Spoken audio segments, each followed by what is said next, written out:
Mateo 9, versículo 14 al 17.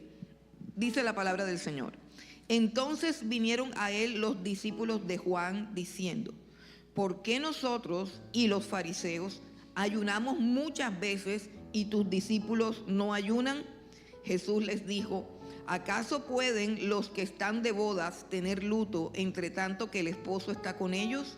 Pero vendrán días cuando el esposo les será quitado y entonces ayunarán. Nadie pone remiendo de paño nuevo en vestido viejo, porque tal remiendo tira del vestido y se hace peor la rotura. Ni echan vino nuevo en odres viejos, de otra manera los odres se rompen y el vino se derrama y los odres se pierden. Pero echan el vino nuevo en odres nuevos y lo uno y lo otro se conservan juntamente.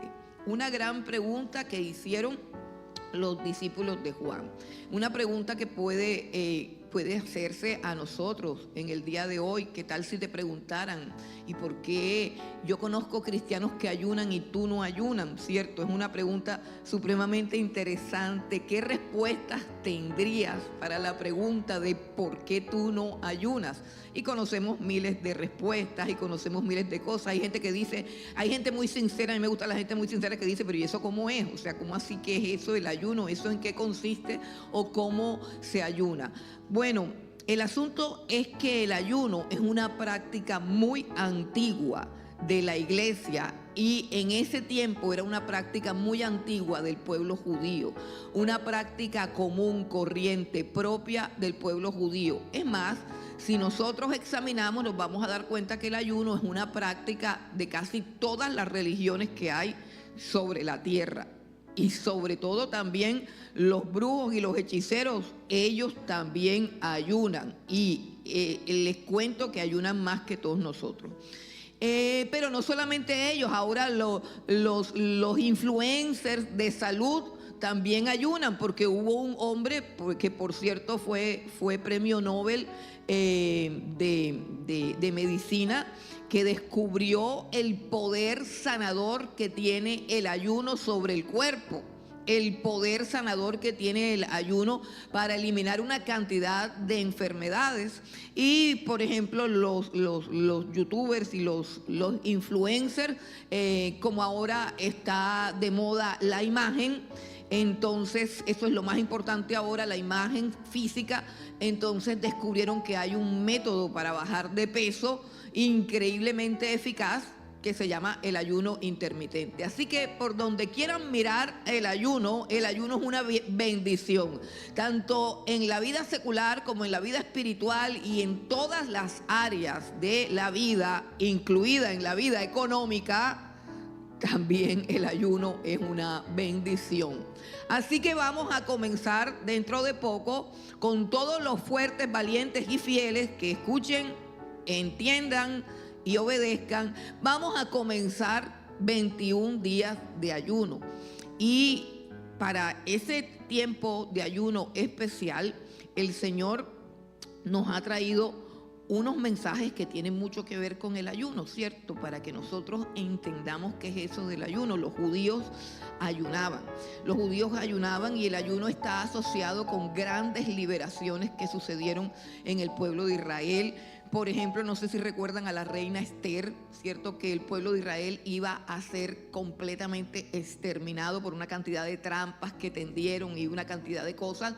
Y Esther, antes de presentarse delante del rey, rompiendo un reglamento que decía que nadie podía presentarse ante el rey si el rey no lo llamaba, y si eso sucedía, la persona tenía que morir, salvo que el rey quisiera perdonar a la persona y extendiera su cetro y le tocara la cabeza. Total es que Esther dijo: yo me voy a presentar ante el rey y le voy a pedir misericordia, pero vamos a ayunar. Y ella y todas sus doncellas y todos los líderes de Israel en ese tiempo, Mardoqueo, todos se metieron en 3 días de ayuno, y a través de esos 3 días de ayuno Dios les concedió la sabiduría, la inteligencia, el poder y la autoridad para impedir que el pueblo de Israel dejara de existir, dejara de ser pueblo. Hay un rey en la Biblia, el rey Josafat, que en tiempos de mucha oscuridad encontró una Biblia. Imagínense. Los tiempos de oscuridad eran tiempos en los que el rollo de la ley se había perdido, se había extraviado. Ellos ni siquiera sabían eso qué era ni qué contenía.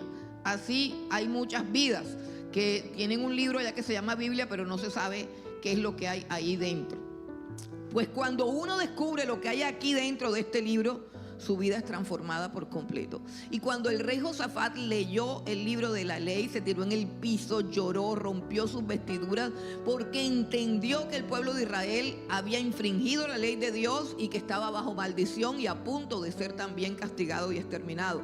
Pero él se metió en ayuno y con ese ayuno se humilló delante de Dios y Dios lo restauró. ¿Es bíblico ayunar? Claro que es bíblico ayunar. Hay gente que se jacta de ser muy bíblica, de ser muy ortodoxa, pero no ayuna. Y no hay una disciplina más bíblica que la del ayuno. Ahora, ¿espera el Señor Jesús que nosotros ayunemos? Claro, claro, claro. En el tratado, por así decirlo, de la Carta Magna del Reino de los Cielos, que es el gran discurso del Señor Jesucristo, Él dice cuando ayunen, cuando oren. O sea, Él no dice ustedes tienen que ayunar, Él no dice ustedes tienen que orar. ¿Por qué? Porque eso no tiene necesidad de discutirse, o sea, eso no tiene discusión. Cuando ayunen, o sea, los que son de Cristo ayunarán, así de sencillo. Pero en ese momento no están ayunando, y aquí es donde viene la pregunta: ¿por qué no están ayunando? ¿Quiénes hicieron la pregunta? La pregunta de los discípulos de Juan y de los fariseos, o no, de los discípulos de Juan es: ¿por qué nosotros y los fariseos ayunamos muchas veces y tus discípulos no ayunan? Primero vamos a mirar quién hace la pregunta, porque a veces las preguntas que se hacen tienen mucho que ver con la clase de persona que hace las preguntas. Entonces, ¿quiénes están preguntando? Pues están preguntando nada más y nada menos que los discípulos de Juan el Bautista. Juan el Bautista. Si nosotros recordamos la misión de Juan el Bautista y a qué vino Juan el Bautista, nosotros sabemos, los que saben que está en el libro o que está escrito en el libro, sabemos que Juan el Bautista vino a preparar el camino para el Señor Jesucristo. Por eso se le llama el precursor. En los discursos de Juan el Bautista encontramos unas palabras tan claras y tan contundentes. De hecho, muchos de los discípulos que tuvo el Señor Jesucristo primero fueron discípulos de Juan el Bautista. Cuando Juan el Bautista vio al Señor Jesucristo que estaba cerca de él, lo señaló y dijo: ese es el Cordero de Dios que quita el pecado del mundo. Lo dijo y todos sus discípulos estaban ahí. Él dijo acerca de Jesús: yo no soy digno ni siquiera de desatarle la correa, ni de amarrarle la correa del zapato. Él dijo: yo los bautizo con agua para arrepentimiento, pero el que viene detrás de mí los va a bautizar con Espíritu Santo y fuego. Él dijo: el que tiene la esposa es el esposo. Yo soy el amigo del esposo y me gozo de ser el amigo del esposo.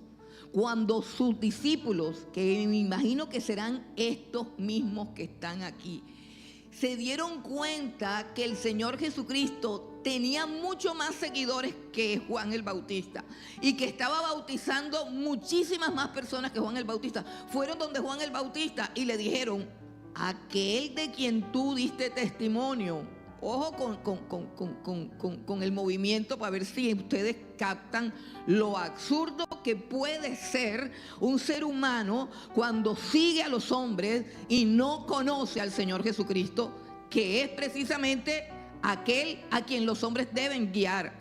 A los pies de este Jesús es que debemos guiar nosotros a las personas. Entonces ellos dicen: aquel de quien tú diste testimonio bautiza y tiene más seguidores que nosotros. Pero ¿cómo no? Si el testimonio que había dicho era que Él quitaba el pecado, que Él no bautizaba con agua, sino con Espíritu Santo y fuego, que la dignidad de aquel era tan superior que Él no podía ni amarrarle la correa del zapato, que Él no era el esposo, sino un simple amigo del esposo. Por favor, quien que reciba ese testimonio se va a quedar con Juan. Pero aquí hay un grupo que decidieron quedarse con Juan, un grupo que no entendió el mensaje de Juan. O sea, qué tristeza, ¿no? Que los seguidores de Juan, o ese grupo de seguidores de Juan, se quedaron siendo seguidores de Juan y no entendieron la misión ni el propósito de Juan. Es una tontería que Juan estuviese puesto para dar a conocer al Hijo de Dios, pero sus seguidores nunca conocieron al Hijo de Dios, solamente conocían a Juan. Y son estos los que preguntan: ¿por qué nosotros ayunamos? ¿Y por qué tus discípulos no ayunan? Pero ¿quiénes eran los otros que también ayunaban? Nada más y nada menos que los fariseos. Y estamos hablando de los que ayunaban en ese tiempo, en ese momento histórico. Entonces ayunaban los discípulos de Juan el Bautista, los que no se habían ido con Cristo cuando el mismo Juan dijo: síganlo a él. Esos discípulos que terca, obstinadamente, obtusamente se habían quedado en el lugar equivocado. Cuando Juan dice: es necesario que él crezca y que yo mengüe. O sea, es necesario. Les está diciendo: sabe que váyanse ustedes también con él. Pero no lo pueden entender. Y los otros eran los fariseos. Nosotros sabemos por la escritura que los fariseos eran los peores enemigos del evangelio, los peores enemigos del Señor Jesucristo. Las únicas personas para las cuales Jesucristo trajo condenación fue para los fariseos. Jesucristo trajo salvación, perdón de pecado, gracia y misericordia para todo pecador. Revise los 4 evangelios y a todos los pecadores, sean prostitutas, ladrones, asesinos, lo que sea, a todos les ofrecía perdón de pecados, a todos les ofrecía paz, a todos les ofrecía amor, a todos les ofrecía misericordia, gracia. Pero a los fariseos no. Por eso, una de las cosas que más debemos temer y una de las cosas a la que yo más miedo le tengo es a ser un fariseo. Los fariseos aman la ley, pero no al Dios que dio la ley. Porque la ley les permite condenar. Porque la ley les permite señalar.